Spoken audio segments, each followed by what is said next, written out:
Hello दोस्तों, आप सभी का हमारे YouTube चैनल बेसिक शिक्षा में स्वागत है। मैं नीरज कुमार आप सभी का स्वागत करता हूं। दोस्तों, आज हम लोग पढ़ने वाले हैं पृथ्वी की आंतरिक संरचना के बारे में। पृथ्वी की आंतरिक संरचना में हम लोग पढ़ेंगे पृथ्वी की परतों के बारे में। तो दोस्तों, आइए शुरू करते हैं आज का पार्ट।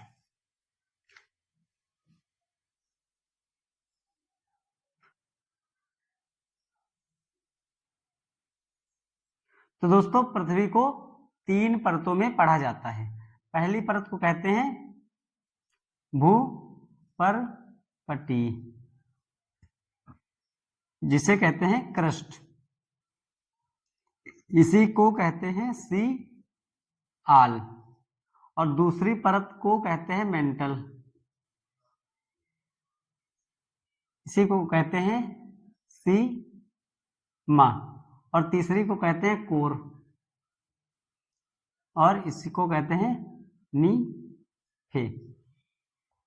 पृथ्वी को 3 परतों में पढ़ा जाता है और इसकी यहां से और केंद्र तक लंबाई को त्रिज्या कहते हैं। हम लोगों ने वृत्त में पढ़ा था ना कि त्रिभुज के शुरुआत यहां से यहां तक जो खींची गई रेखा होती है, मतलब कि त्रिभुज की जो परिमाप होती है, जो बाउंड्री उसकी यहां तक खींची गई रेखा को त्रिज्या कहते हैं। उसी तरह पृथ्वी के जो जहां हम लोग खड़े हैं वहां से पृथ्वी के केंद्र की जो लंबाई है उसको त्रिज्या कहते हैं। और यह लंबाई होती है 6370 किलोमीटर। तो पृथ्वी की गहराई कितनी है? 6370 किलोमीटर। इतनी इधर भी होगी, समझ गए? तो यहां तक किसी मनुष्य द्वारा पहुंचना असंभव है। हमारे वैज्ञानिकों ने इसका पता कैसे लगाया? तो तापमान, घनत्व और के हिसाब से पता लगाया कि पृथ्वी की 3 परतें हैं और कहां पर कौन सी चीज की अधिकता है। क्योंकि अभी तक ऐसा कोई यंत्र नहीं बना है कि यहां तक पहुंच सके। समझ गए दोस्तों? तो आइए इसी के अध्ययन में हम लोग आगे बढ़ते हैं।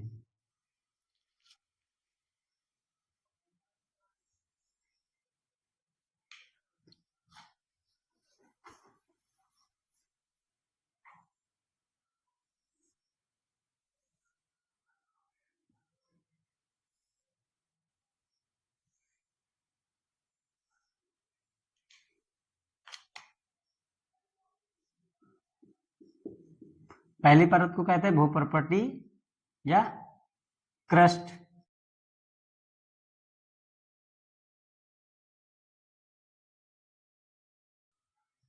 इसमें सिलिकॉन और एल्युमिनियम की अधिकता पाई जाती है। दूसरी को कहते हैं मेंटल, जिसमें सियाल और मैग्नीशियम की अधिकता पाई जाती है। तीसरे में निखिल और लोहे की अधिकता पाई जाती है, जिसे कहते हैं कोर। इसके आधे भाग के ऊपर को बोलते हैं बाह्य कोर और इस भाग को बोलते हैं आंतरिक कोर, रिक कोर। अब जो भूपर्पटी है वो एकदम यहां से नहीं है, मतलब जो सियाल की परत है वो बिल्कुल यहां से यहां तक नहीं है, यहां से छोड़कर कुछ परत छूटी हुई है। कहने मतलब यहां से जो नीचे है वो सिलिकॉन की परत है। इसके ऊपर हमारी पृथ्वी जहां हम लोग रह रहे हैं वो हिस्सा है, क्योंकि पूरे में सिलिकॉन और एल्युमिनियम नहीं है। अब यहां से यहां की दूरी को भूपर्पटी या क्रस्ट कहते हैं। समझ गए दोस्तों? अब इसकी जो लंबाई हो कितनी है? 34 किलोमीटर। 34 से 100 किलोमीटर के बीच में ये परत इतनी मोटी पाई जाती है। यह परत अवसादी चट्टानों से बनी है, अवसादी चट्टानों से बनी हुई है। और इस परत का घनत्व 2.5 से 3 ग्राम प्रति सेंटीमीटर क्यूब होता है। जो घनत्व है वो इतना होता है। अब उसके बाद आते हैं मेंटल में। मेंटल का घनत्व कितना होता है और कितनी दूरी से कितनी दूरी तक ये होती है। तो ये 3200 किलोमीटर की दूरी, मतलब यहां से यहां तक इसकी 3200 किलोमीटर की दूरी तक ये सीमे अर्थात मेंटल की परत होती है। इसमें कितना होता है 3.5 से 5.5 ग्राम सेंटीमीटर क्यूब होता है। और इस कोर का घनत्व होता है 13 ग्राम प्रति सेंटीमीटर क्यूब। समझ गए? पहली परत जो भूपर्पट्टी है इसका घनत्व 2.5 से 3 ग्राम प्रति सेंटीमीटर क्यूब होता है और दूसरी परत का घनत्व 3.5 से 5.5 तक इसका घनत्व होता है। उसके बाद कोर का घनत्व होता है 13 ग्राम प्रति सेंटीमीटर क्यूब और औसत घनत्व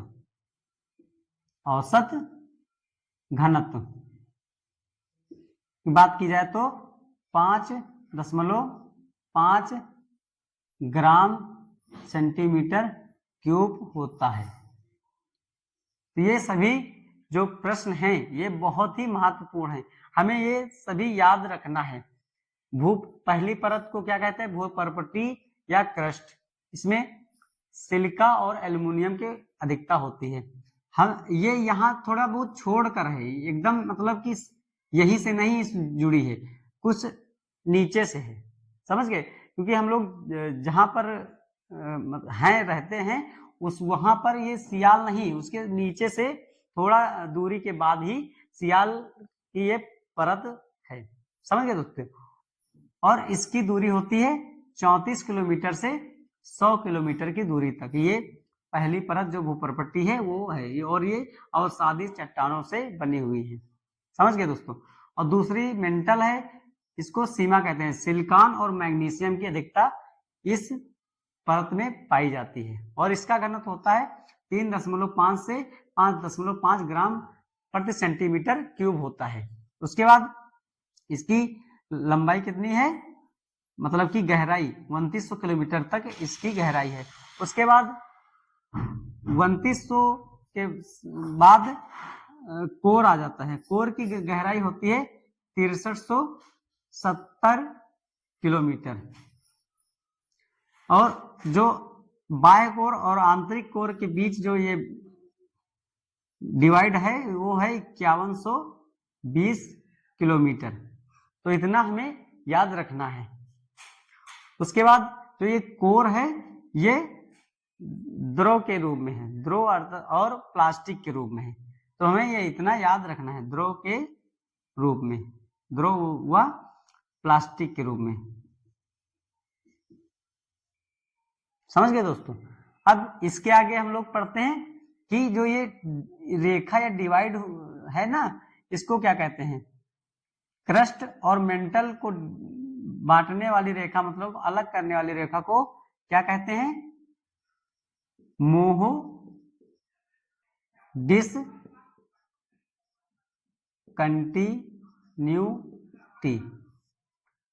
मतलब कि भूपर्पट्टी मतलब क्रस्ट और मेंटल को अलग करने वाली रेखा को कहते हैं मोहो डिसकंटिन्यूटी और मेंटल और कोर को अलग करने वाली रेखा को क्या कहते हैं? गुटेनबर्ग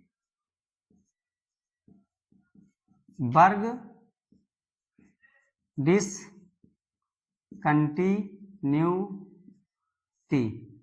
उसके बाद बाह्य कोर और आंतरिक कोर को डिवाइड करने वाली रेखा को क्या कहते हैं?